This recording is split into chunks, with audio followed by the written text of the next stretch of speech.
Hello and welcome.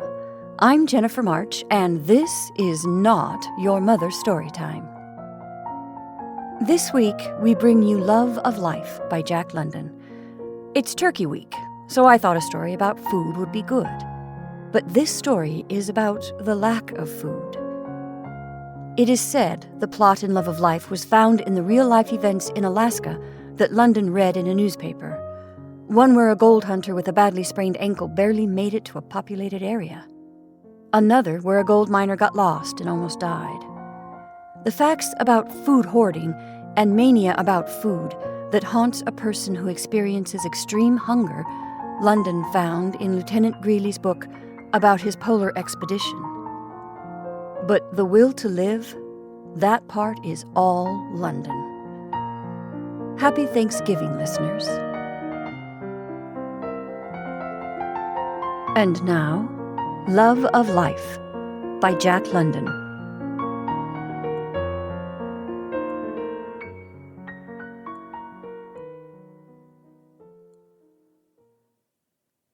They limped painfully down the bank, and once the foremost of the two men staggered among the rough-strewn rocks. They were tired and weak, and their faces had the drawn expression of patience, which comes of hardship long endured.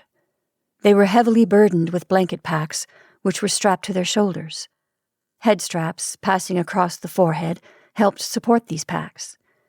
Each man carried a rifle.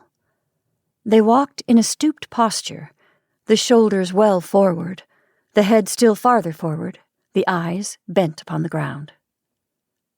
"I wish we had just about 2 of them cartridges that's lying in that cache of ourn," said the second man. His voice was utterly and drearily expressionless. He spoke without enthusiasm. And the first man, limping into the milky stream that foamed over the rocks, vouchsafed no reply. The other man followed at his heels. They did not remove their footgear, though the water was icy cold, so cold that their ankles ached and their feet went numb. In places, the water dashed against their knees, and both men staggered for footing. The man who followed slipped on a smooth boulder, nearly fell, but recovered himself with a violent effort, at the same time uttering a sharp exclamation of pain. He seemed faint and dizzy, and put out his free hand while he reeled, as though seeking support against the air. When he had steadied himself, he stepped forward, but reeled again and nearly fell. Then he stood still and looked at the other man, who had never turned his head. The man stood still for fully a minute, as though debating with himself. Then he called out, "I say, Bill, I've sprained my ankle." Bill staggered on through the milky water. He did not look around. The man watched him go, and though his face was expressionless as ever, his eyes were like the eyes of a wounded deer. The other man limped up the far bank and continued straight on without looking back. The man in the stream watched him. His lips trembled a little, so that the rough thatch of brown hair which covered them was visibly agitated. His tongue even strayed out to moisten them. "Bill!" he cried out. It was the pleading cry of a strong man in distress, but Bill's head did not turn.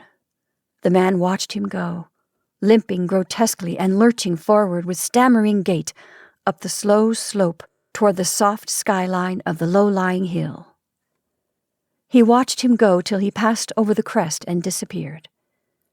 Then he turned his gaze and slowly looked in the circle of the world that remained to him now that Bill was gone. Near the horizon, the sun was smoldering dimly, almost obscured by formless mists and vapors, which gave an impression of mass and density without outline or tangibility. The man pulled out his watch, the while resting his weight on one leg. It was 4 o'clock, and as the season was near the last of July or 1st of August, he did not know the precise date within a week or two. He knew that the sun roughly marked the northwest. He looked to the south, and knew that somewhere beyond those bleak hills lay Great Bear Lake. Also, he knew that in that direction the Arctic Circle cut its forbidding way across the Canadian Barrens.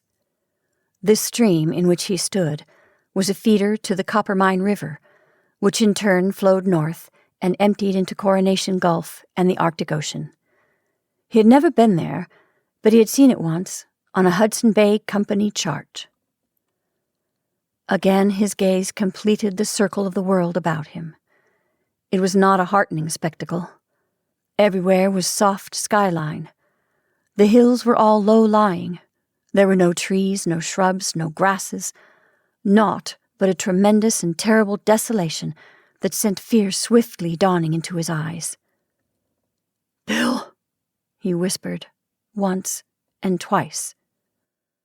"Bill." He cowered in the midst of the milky water, as though the vastness were pressing in upon him with overwhelming force, brutally crushing him with its complacent awfulness. He began to shake, as with an ague fit, till the gun fell from his hand with a splash. This served to rouse him. He fought with his fear and pulled himself together, groping in the water and recovering the weapon. He hitched his pack further over on his left shoulder so as to take a portion of its weight from off the injured ankle. Then he proceeded, slowly and carefully, wincing with pain, to the bank. He did not stop. With a desperation that was madness, unmindful of the pain, he hurried up the slope to the crest of the hill over which his comrade had disappeared. More grotesque and comical by far than that limping, jerking comrade. But at the crest he saw a shallow valley, empty of life. He fought with his fear again, overcame it, hitched the pack still farther over on his left shoulder, and lurched on down the slope. The bottom of the valley was soggy with water, which the thick moss held sponge-like close to the surface. This water spurted out from under his feet at every step, and each time he lifted a foot, the action culminated in a sucking sound, as the wet moss reluctantly released its grip.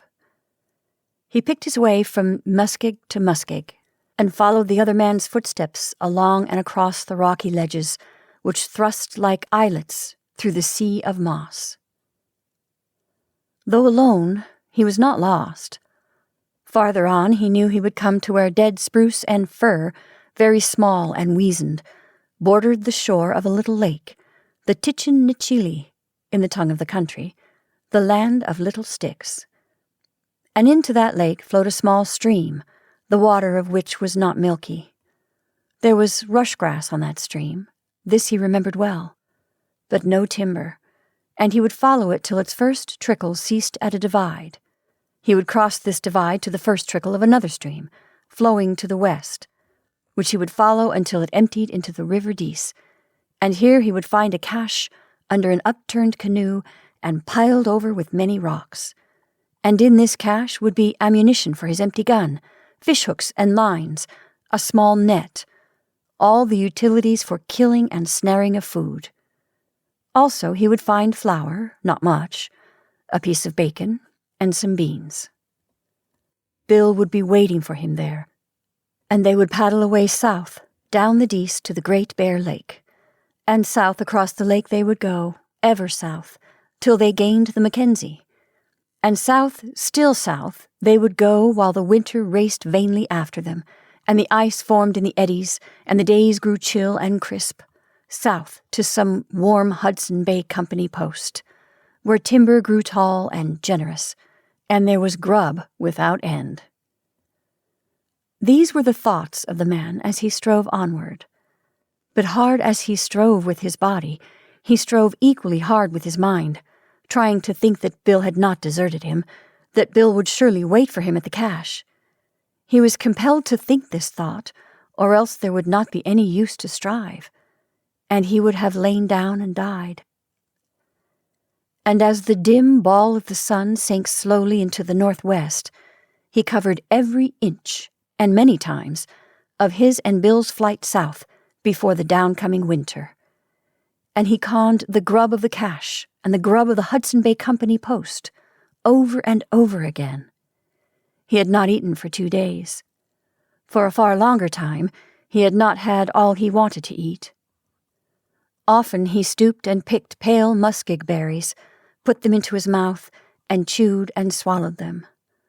A muskeg berry is a bit of seed enclosed in a bit of water. In the mouth, the water melts away, and the seed chews sharp and bitter. The man knew there was no nourishment in the berries, but he chewed them patiently, with a hope greater than knowledge and defying experience.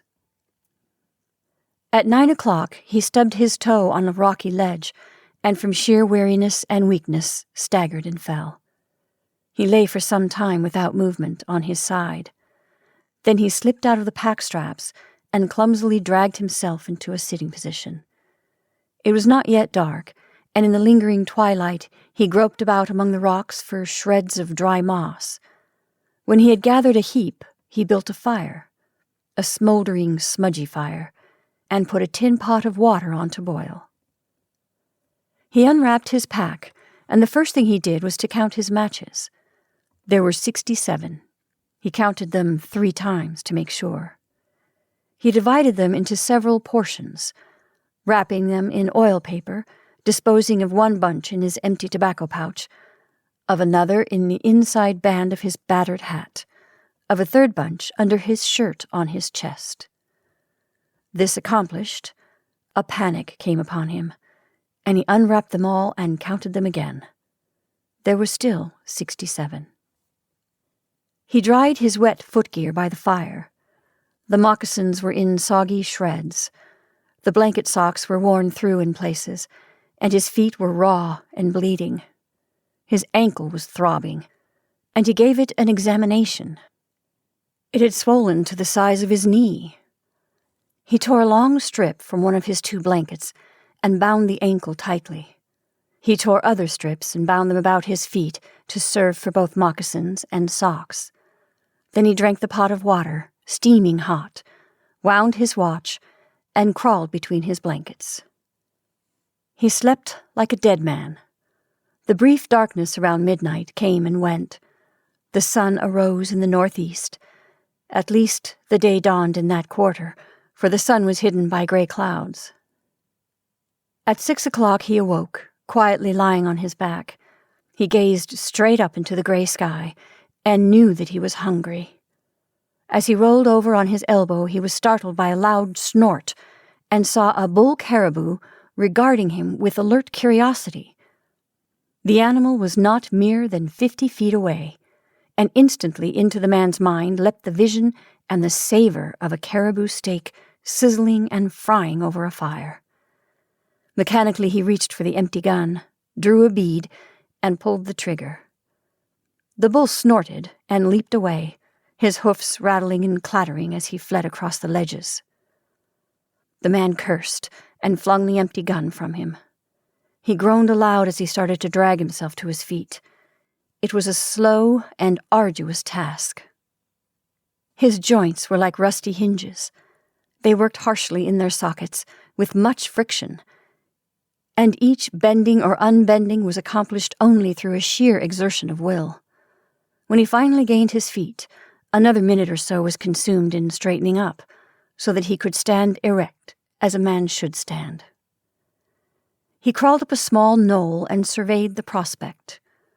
There were no trees, no bushes. Nothing but a gray sea of moss, scarcely diversified by gray rocks, gray lakelets, and gray streamlets. The sky was gray. There was no sun, nor hint of sun. He had no idea of north, and he had forgotten the way he had come to this spot the night before. But he was not lost, he knew that. Soon he would come to the land of the little sticks. He felt that it lay off to the left somewhere, not far, possibly just over the next low hill.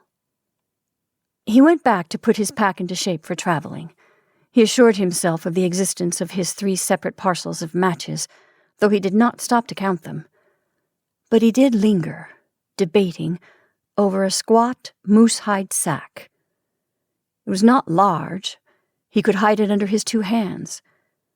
He knew that it weighed 15 pounds, as much as all the rest of the pack, and it worried him.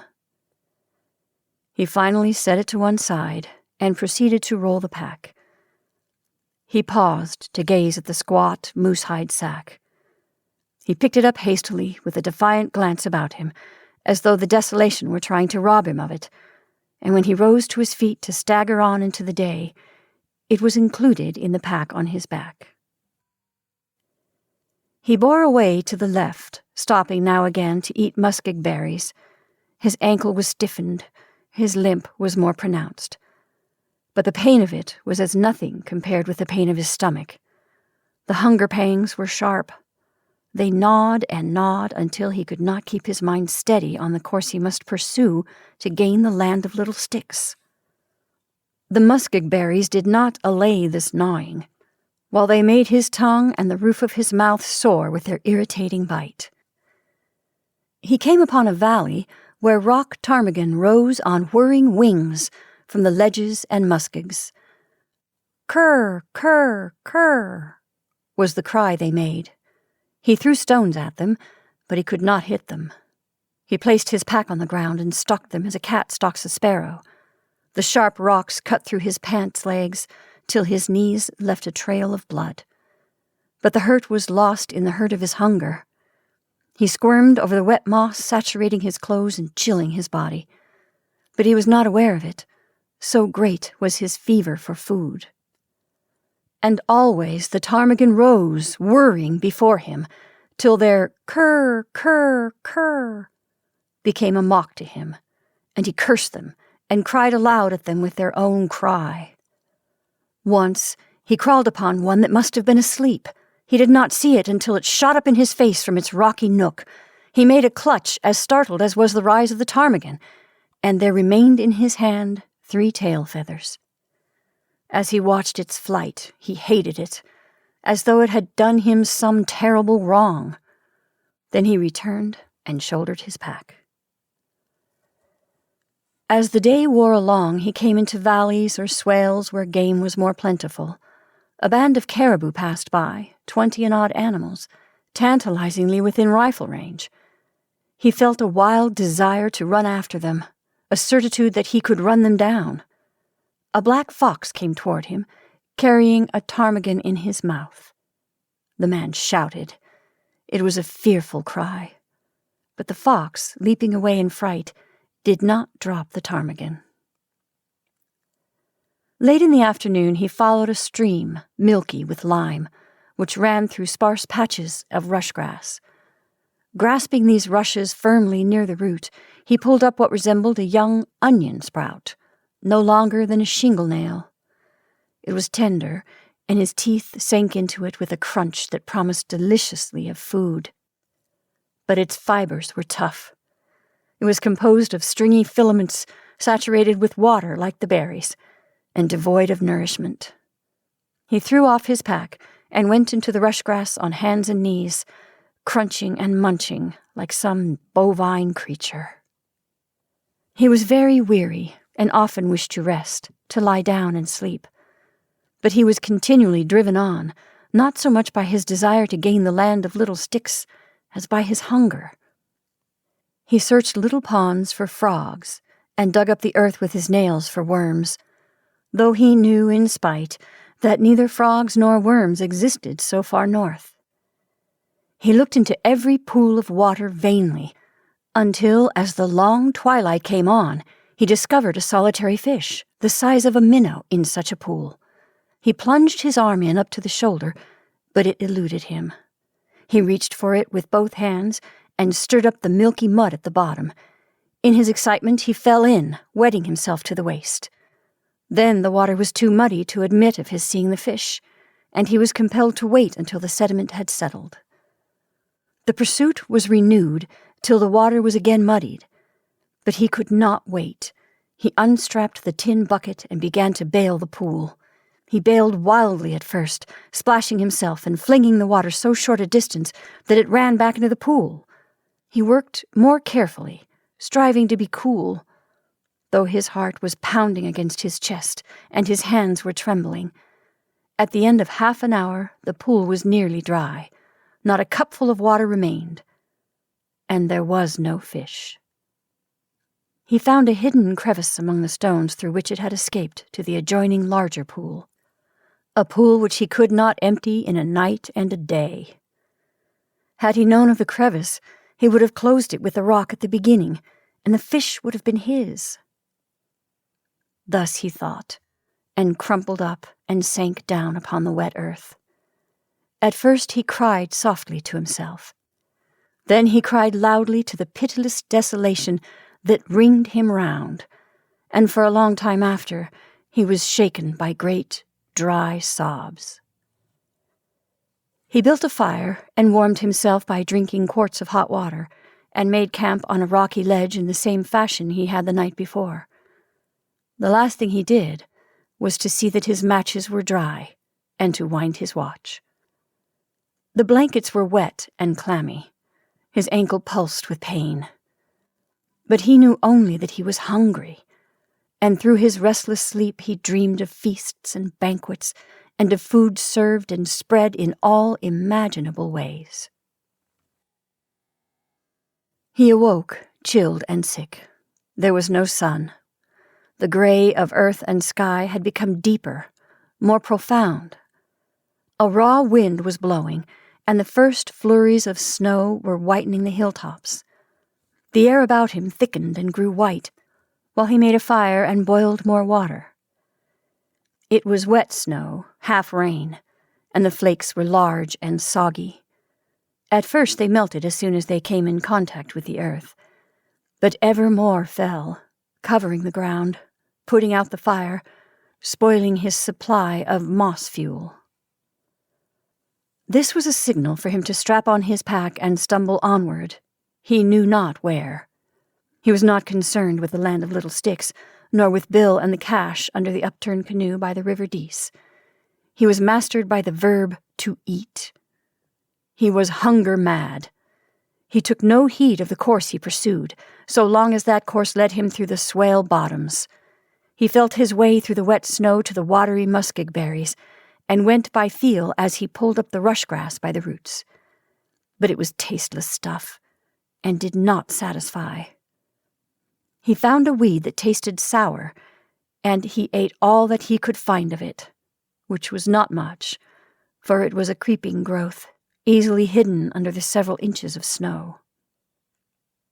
He had no fire that night, nor hot water, and crawled under his blanket to sleep the broken hunger sleep. The snow turned into a cold rain. He awakened many times to feel it falling on his upturned face. Day came, a gray day, and no sun. It had ceased raining. The keenness of his hunger had departed. Sensibility, as far as concerned the yearning for food, had been exhausted. There was a dull, heavy ache in his stomach, but it did not bother him so much. He was more rational, and once more he was chiefly interested in the land of little sticks and the cache by the River Dease. He ripped the remnants of one of his blankets into strips and bound his bleeding feet. Also, he re-cinched the injured ankle and prepared himself for a day of travel. When he came to his pack, he paused long over the squat moose-hide sack, but in the end it went with him. The snow had melted under the rain, and only the hilltops showed white. The sun came out, and he succeeded in locating the points of the compass, though he knew now that he was lost. Perhaps in his previous day's wanderings he had edged away too far to the left. He now bore off to the right to counteract the possible deviation from his true course. Though the hunger pains were no longer so exquisite, he realized that he was weak. He was compelled to pause for frequent rests when he attacked the muskeg berries and rushgrass patches. His tongue felt dry and large, as though covered with a fine, hairy growth, and it tasted bitter in his mouth. His heart gave him a great deal of trouble. When he had traveled a few minutes, it would begin to remorselessly thump, thump, thump, and then leap up and away in a painful flutter of beats that choked him and made him go faint and dizzy. In the middle of the day he found 2 minnows in a large pool. It was impossible to bail it, but he was calmer now and managed to catch them in his tin bucket. They were no longer than his little finger, but he was not particularly hungry. The dull ache in his stomach had been growing duller and fainter. It seemed almost that his stomach was dozing. He ate the fish raw, masticating with painstaking care, for the eating was an act of pure reason. While he had no desire to eat, he knew that he must eat to live. In the evening he caught 3 more minnows, eating 2 and saving the 3rd for breakfast. The sun had dried stray shreds of moss, and he was able to warm himself with hot water.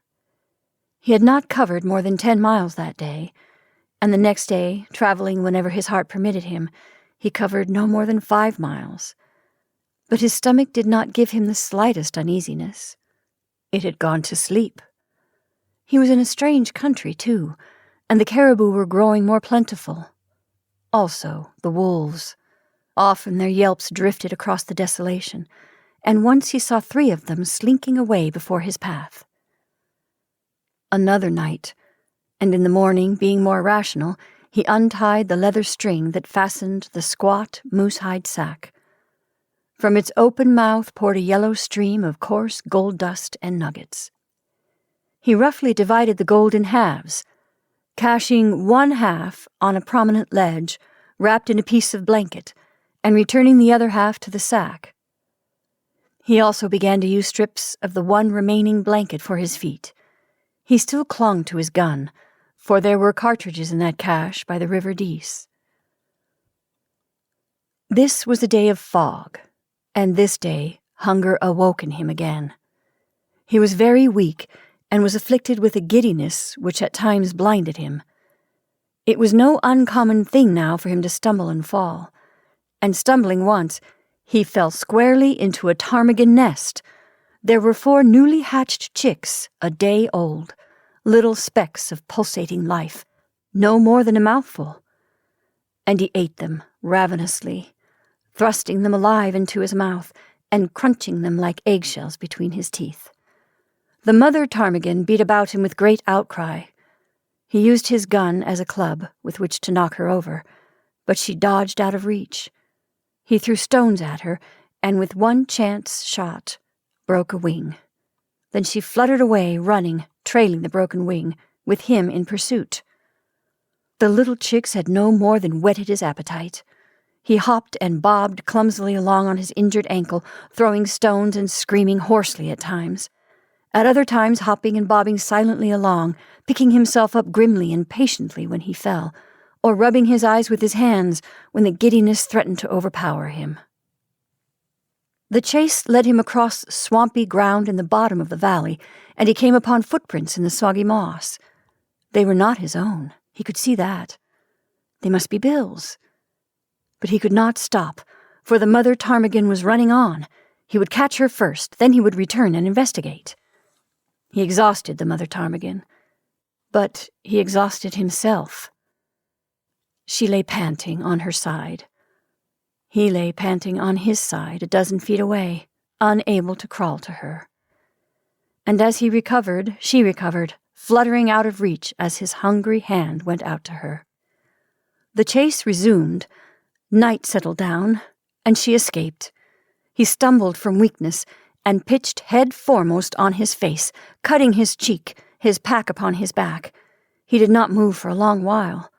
Then he rolled over on his side, wound his watch, and lay there until morning. Another day of fog. Half of his last blanket had gone into foot wrappings. He failed to pick up Bill's trail. It did not matter. His hunger was driving him too compellingly. Only he wondered if Bill too were lost. By midday, the irk of his pack became too oppressive. Again he divided the gold, this time merely spilling half of it on the ground. In the afternoon he threw the rest of it away, there remaining to him only the half-blanket, the tin bucket, and the rifle. An hallucination began to trouble him. He felt confident that 1 cartridge remained to him. It was in the chamber of the rifle, and he had overlooked it. On the other hand, he knew all the time that the chamber was empty. But the hallucination persisted. He fought it off for hours, then threw his rifle open and was confronted with emptiness. The disappointment was as bitter as though he had really expected to find the cartridge. He plodded on for half an hour when the hallucination arose again.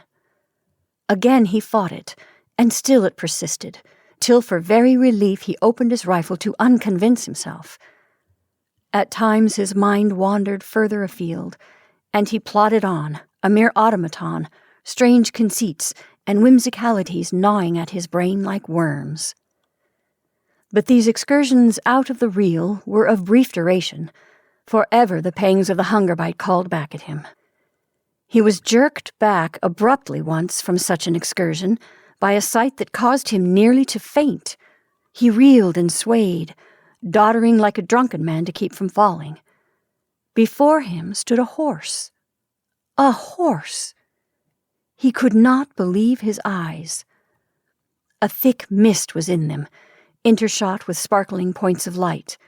He rubbed his eyes savagely to clear his vision, and beheld not a horse, but a great brown bear.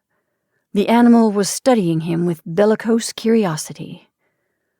The man had brought his gun halfway to his shoulder before he realized. He lowered it and drew his hunting knife from his beaded sheath at his hip. Before him was meat and life. He ran his thumb along the edge of his knife. It was sharp. The point was sharp. He would fling himself upon the bear and kill it. But his heart began its warning thump, thump, thump. Then followed the wild upward leap and tattoo of flutters, the pressing of an iron band about his forehead, the creeping of the dizziness into his brain. His desperate courage was evicted by a great surge of fear. In his weakness, what if the animal attacked him? He drew himself up to his most imposing stature, gripping the knife and staring hard at the bear. The bear advanced clumsily a couple of steps, reared up, and gave vent to a tentative growl. If the man ran, he would run after him. But the man did not run. He was animated now with the courage of fear. He too growled savagely, terribly, voicing the fear that is to life germane and that lies twisted about life's deepest roots. The bear edged away to one side, growling menacingly, himself appalled by this mysterious creature that appeared upright and unafraid. But the man did not move. He stood like a statue till the danger was past, when he yielded to a fit of trembling and sank down into the wet moss. He pulled himself together and went on, afraid now in a new way. It was not the fear that he should die passively from lack of food, but that he should be destroyed violently before starvation had exhausted the last particle of the endeavor in him that made toward surviving. There were the wolves. Back and forth across the desolation drifted their howls, weaving the very air into a fabric of menace that was so tangible that he found himself, arms in the air, pressing it back from him as it might be the walls of a wind-blown tent. Now and again, the wolves, in packs of 2 and 3, crossed his path, but they sheered clear of him. They were not in sufficient numbers, and besides, they were hunting the caribou, which did not battle, while this strange creature that walked erect might scratch and bite. In the late afternoon he came upon scattered bones where the wolves had made a kill. The debris had been a caribou calf an hour before, squawking and running and very much alive. He contemplated the bones, clean-picked and polished, pink with the cell life in them which had not yet died. Could it possibly be that he might be that, ere the day was done? Such was life, eh? A vain and fleeting thing. It was only life that pained. There was no hurt in death. To die was to sleep. It meant cessation, rest. Then why was he not content to die? But he did not moralize long. He was squatting in the moss, a bone in his mouth, sucking at the shreds of life that still died in faintly pink. The sweet, meaty taste, thin and elusive almost as a memory, maddened him. He closed his jaws on the bone and crunched. Sometimes it was the bone that broke, sometimes his teeth. Then he crushed the bones between rocks, pounded them to a pulp, and swallowed them. He pounded his fingers, too, in his haste, and yet found a moment in which to feel surprise at the fact that his fingers did not hurt much when caught under the descending rock. Came frightful days of snow and rain. He did not know when he made camp, when he broke camp. He traveled in the night as much as in the day. He rested wherever he fell, crawled on whatever the dying life in him flickered up and burned less dimly. He, as a man, no longer strove. It was the life in him, unwilling to die, that drove him on. He did not suffer. His nerves had become blunted, numb, while his mind was filled with weird visions and delicious dreams. But he never sucked and chewed on the crushed bones of the caribou calf, the last remains of which he had gathered up and carried with him. He crossed no more hills or divides, but automatically followed a large stream which flowed through a wide and shallow valley. He did not see this stream nor this valley. He saw nothing save visions. Soul and body walked or crawled side by side, yet apart. So slender was the thread that bound them. He woke in his right mind, lying on his back on a rocky ledge. The sun was shining bright and warm. Afar off he heard the squawking of caribou calves. He was aware of vague memories of rain and wind and snow, but whether he had been beaten by the storm for 2 days or 2 weeks, he did not know. For some time he lay without movement, the genial sunshine pouring upon him and saturating his miserable body with its warmth. A fine day, he thought. Perhaps he could manage to locate himself. By a painful effort he rolled over on his side. Below him flowed a wide and sluggish river. Its unfamiliarity puzzled him. Slowly he followed it with his eyes, widening in wide sweeps among the bleak bare hills, bleaker and barer and lower lying than any hills he had yet encountered. Slowly, deliberately, without excitement or more than the most casual interest, he followed the course of the strange stream toward the skyline and saw it emptied into a bright and shining sea. He was still unexcited. Most unusual, he thought. A vision or a mirage? More likely a vision, a trick of his disordered mind. He was confirmed in this by sight of a ship lying at anchor in the midst of the shining sea. He closed his eyes for a while, then opened them. Strange how the vision persisted, yet not strange. He knew there were no seas or ships in the heart of the barren lands, just as he had known there was no cartridge in the empty rifle. He heard a snuffle behind him, a half-choking gasp or cough. Very slowly, because of his exceeding weakness and stiffness, he rolled over on his other side. He could see nothing near at hand, but he waited patiently. Again came the snuffle and cough, and outlined between 2 jagged rocks not a score of feet away, he made out the gray head of a wolf. The sharp ears were not pricked so sharply as he had seen them on the other wolves. The eyes were bleared and bloodshot. The head seemed to droop limply and forlornly. The animal blinked continually in the sunshine. It seemed sick. As he looked, it snuffled and coughed again. This, at least, was real, he thought, and turned on the other side so that he might see the reality of the world which had been veiled from him before by the vision. But the sea still shone in the distance, and the ship was plainly discernible. Was it reality after all? He closed his eyes for a long while, and thought, and then it came to him. He had been making north by northeast, away from the Dees Divide and into the Coppermine Valley. This wide and sluggish river was the Coppermine. That shining sea was the Arctic Ocean. That ship was a whaler, strayed east, far east, from the mouth of the Mackenzie, and it was laying at anchor in Coronation Gulf. He remembered the Hudson Bay Company chart he had seen long ago, and it was all clear and reasonable to him. He sat up and turned his attention to immediate affairs. He had worn through the blanket wrappings, and his feet were shapeless lumps of raw meat. His blanket was gone. Rifle and knife were both missing. He had lost his hat somewhere, with the bunches of matches in the band. But the matches against his chest were safe and dry inside the tobacco pouch and oil paper. He looked at his watch. It marked 11 o'clock and was still running. Evidently, he had kept it wound. He was calm and collected.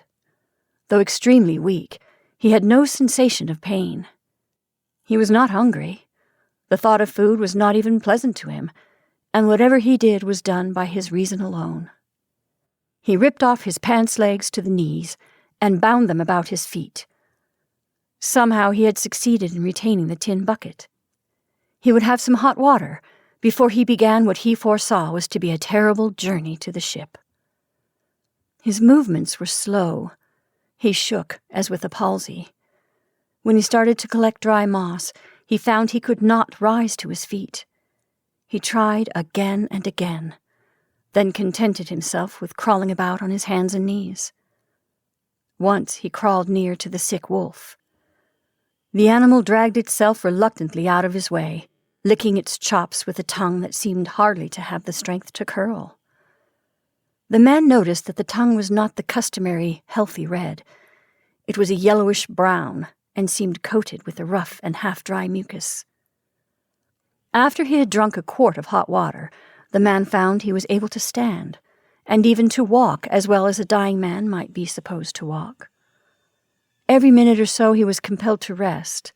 His steps were feeble and uncertain, just as the wolves that trailed him were feeble and uncertain.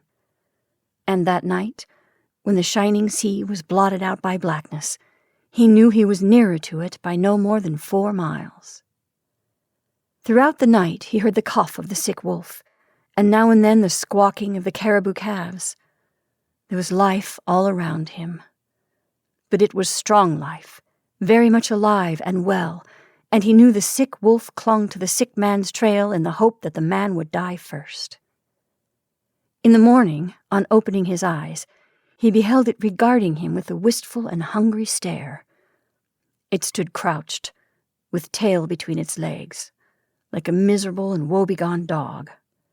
It shivered in the chill morning wind, and grinned dispiritedly when the man spoke to it, in a voice that achieved no more than a hoarse whisper. The sun rose brightly, and all morning the man tottered and fell toward the ship on the shining sea. The weather was perfect. It was the brief Indian summer of the high latitudes. It might last a week. Tomorrow or the next day, he might be gone. In the afternoon, the man came upon a trail. It was of another man who did not walk, but who dragged himself on all fours. The man thought it might be Bill, but he thought in a dull, uninterested way. He had no curiosity. In fact, sensation and emotion had left him. He was no longer susceptible to pain. Stomach and nerves had gone to sleep. Yet the life that was in him drove him on. He was very weary, but it refused to die. It was because it refused to die that he still ate muskeg berries and minnows, drank his hot water, and kept a wary eye on the sick wolf. He followed the trail of the other man who dragged himself along, and soon came to the end of it.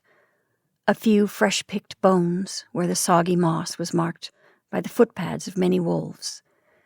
He saw a squat moose-hide sack, mate to his own, which had been torn by sharp teeth.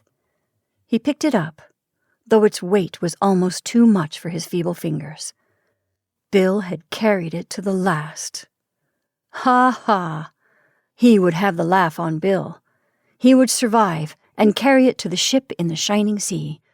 His mirth was hoarse and ghastly, like a raven's croak, and the sick wolf joined him, howling lugubriously. The man ceased suddenly. How could he have the laugh on Bill, if that were Bill? If those bones, so pinky white and clean, were Bill? He turned away.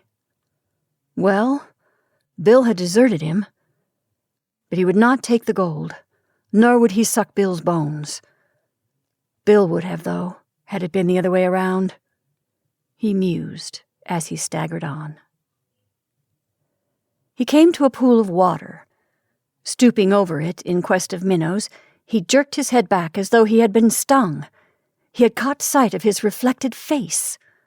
So horrible was it that sensibility awoke long enough to be shocked. There were 3 minnows in the pool, which was too large to drain, and after several ineffectual attempts to catch them in the tin bucket, he forbore. He was afraid, because of his great weakness, that he might fall in and drown. It was for this reason that he did not trust himself to the river, astride one of the many drift logs which lined its sand spits.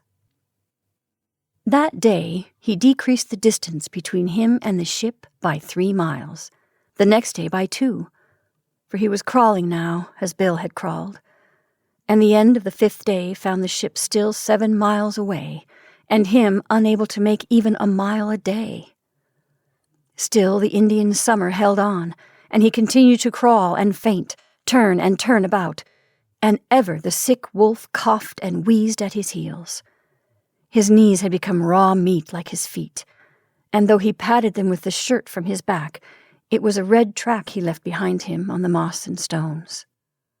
Once, glancing back, he saw the wolf licking hungrily his bleeding trail, and he saw sharply what his own end might be, unless he could get the wolf. Then began as grim a tragedy of existence as was ever played. A sick man that crawled, a sick wolf that limped, 2 creatures dragging their dying carcasses across the desolation and hunting each other's lives. Had it been a well-wolf, it would not have mattered so much to the man. But the thought of going to feed the maw of that loathsome and all but dead thing was repugnant to him. He was finicky. His mind had begun to wander again, and to be perplexed by hallucinations, while his lucid intervals grew rarer and shorter. He was awakened once from a faint by a wheeze close in his ear. The wolf leaped lamely back, losing its footing and falling in its weakness. It was ludicrous, but he was not amused, nor was he even afraid. He was too far gone for that. But his mind was for the moment clear, and he lay and considered. The ship was no more than 4 miles away. He could see it quite distinctly when he rubbed the mist out of his eyes, and he could see the white sail of a small boat cutting the water of the shining sea. But he could never crawl those 4 miles. He knew that, and was very calm in the knowledge. He knew that he could not crawl half a mile. And yet he wanted to live. It was unreasonable that he should die after all he has undergone. Fate asked too much of him, and dying, he declined to die. It was stark madness, perhaps, but in the very grip of death, he defied death and refused to die. He closed his eyes and composed himself with infinite precaution. He steeled himself to keep above the suffocating languor that lapped like a rising tide through all the wells of his being. It was like a sea, this deadly languor, that rose and drowned his unconsciousness bit by bit. Sometimes he was all but submerged, swimming through oblivion with a faltering stroke. And again, by some strange alchemy of soul, he would find another shred of will and strike out more strongly. Without movement, he lay on his back, and he could hear, slowly drawing nearer and nearer, the wheezing intake and output of the sick wolf's breath. It drew closer, ever closer, through an infinitude of time, and he did not move. It was at his ear. The harsh, dry tongue grated like sandpaper against his cheek. His hands shot out, or at least he willed them to shoot out. The fingers were curved like talons, but they closed on empty air. Swiftness and certitude require strength, and the man had not this strength. The patience of the wolf was terrible. The man's patience was no less terrible. For half a day he lay motionless, fighting off unconsciousness and waiting for the thing that was to feed upon him and upon which he wished to feed. Sometimes the languid sea rose over him, and he dreamed long dreams. But ever through it all, waking and dreaming, he waited for the wheezing breath and the harsh caress of the tongue. He did not hear the breath, and he slipped slowly from some dream to the feel of the tongue along his hand. He waited. The fangs pressed softly. The pressure increased. The wolf was exerting its last strength in an effort to sink teeth in the food for which it had waited so long. But the man had waited long, and the lacerated hand closed on the jaw. Slowly, while the wolf struggled feebly and the hand clutched feebly, the other hand crept across to a grip. 5 minutes later, the whole weight of the man's body was on top of the wolf. The hands had not sufficient strength to choke the wolf, but the face of the man was pressed close to the throat of the wolf, and the mouth of the man was full of hair. At the end of half an hour, the man was aware of a warm trickle in his throat. It was not pleasant. It was like molten lead being forced into his stomach, and it was forced by his will alone. Later, the man rolled over on his back and slept. There were some members of a scientific expedition on the whale ship Bedford. From the deck, they remarked a strange object on the shore. It was moving down the beach toward the water. They were unable to classify it, and being scientific men, they climbed into the whaleboat alongside and went ashore to see. And they saw something that was alive, but which could hardly be called a man. It was blind, unconscious. It squirmed along the ground like some monstrous worm. Most of its efforts were ineffectual, but it was persistent, and it writhed and twisted and went ahead perhaps a score of feet an hour. 3 weeks after the man lay in a bunk on the whale ship Bedford, and with tears streaming down his wasted cheeks, told who he was and what he had undergone. He also babbled incoherently of his mother, of sunny Southern California, and a home among the orange groves and flowers. The days were not many after that when he sat at table with the scientific men and ship's officers. He gloated over the spectacle of so much food, watching it anxiously as it went into the mouths of others. With the disappearance of each mouthful, an expression of deep regret came into his eyes. He was quite sane, yet he hated those men at mealtime. He was haunted by a fear that the food would not last. He inquired of the cook, the cabin boy, the captain, concerning the food stores. They reassured him countless times, but he could not believe them, and pried cunningly about the lazaret to see with his own eyes. It was noticed that the man was getting fat. He grew stouter with each day. The scientific men shook their heads and theorized. They limited the man at his meals, but still his girth increased, and he swelled prodigiously under his shirt. The sailors grinned. They knew. And when the scientific men set a watch on the man, they knew too. They saw him slouch forward at breakfast, and like a mendicant with outstretched palm, accost a sailor. The sailor grinned and passed him a fragment of sea biscuit. He clutched it avariciously, looked at it as a miser looks at gold, and thrust it into his shirt bosom. Similar were the donations from other grinning sailors. The scientific men were discreet. They let him alone. But they privily examined his bunk. It was lined with hardtack. The mattress was stuffed with hardtack. Every nook and cranny was filled with hardtack. Yet he was sane. He was taking precautions against another possible famine. That was all. He would recover from it, the scientific men said. And he did, ere the Bedford's anchor rumbled down in San Francisco Bay.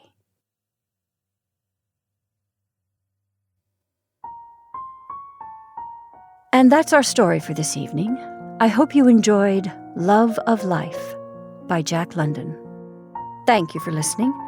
I'm Jennifer March, and this is not your mother's story time.